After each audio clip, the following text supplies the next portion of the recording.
বাবা দত্তবাবু সকাল সকাল যা সুন্দর শার্ট লাগিয়েছো। Thank you very much for the selection of the shirt.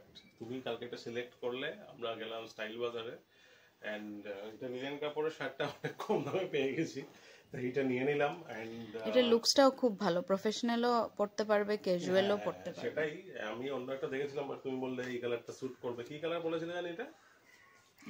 Chiku colour, চিকু না বিস্কিট কালার কি একটা বলেছিলে? বিস্কিট বা চিকু দুইটাই আছে। হ্যাঁ, শার্টটা খুবই কমফোর্টেবল লিনেন কাপড়ের এন্ড ফিটিংসও ভালোই এসেছে আর প্রাইসটাও খুবই কম, 399 হ্যাঁ, তো সেই কারণে নিলাম এন্ড ফিলস গুড। আর ইফ ইউ ফিল গুড, আমি যেটা মনে করি যে নিজে যেটাই কাপড় চোপড় পরো আর যাই পরো, ইট শুড বি কোয়ালিটি এক নম্বর গুড হতে হয়, আমরা যাতে ক্যারি ভালো করে করতে পারি। এন্ড প্রাইসটা ম্যাটার করে না, ব্র্যান্ডটাও ম্যাটার করে না, তো অবভিয়াসলি কমফোর্টেবিলিটি আমার কাছে বেশি ম্যাটার করে। তো ডেফিনেটলি শার্টটা খুবই ভালো, ভ্যালু ফর মানি। এইটাই অন্য ব্র্যান্ডের আন্ডারে নিতে গেলে হয়তো 2,500-3,000 টাকা নিয়ে নেব, তো বেকার 10 টাইমস বেশি পে করার কোনো মানে নেই।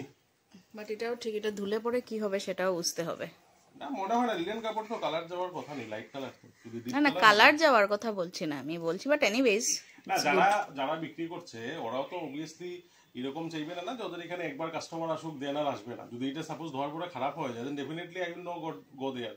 তো এটা কোনো বিজনেসই বা কোনো কোম্পানি চাইবে না যে রেপুটেশনটা এরকম ভাবে হোক। তো ডেফিনেটলি ভালো লেগেছে, বাকি ধুলে পরে বলা যাবে। চলো, anyways have a very nice day ahead. Thank you very much.